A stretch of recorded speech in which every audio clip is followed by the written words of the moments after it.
விசுவாசம், நீ மண்ணிலிருந்து எடுக்கப்பட்டாய், மண்ணோடு மண்ணாய் போகிறாய், மண்ணிலிருந்து மறுபடியும் உயிரோடு எழுந்திருப்பாய். சமாதானத்தில் இளைப்பாறுவாயாக.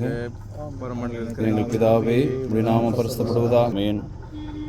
ஆண்டவர் உன்னை ஆசீர்வதித்து உன்னை காப்பாராக.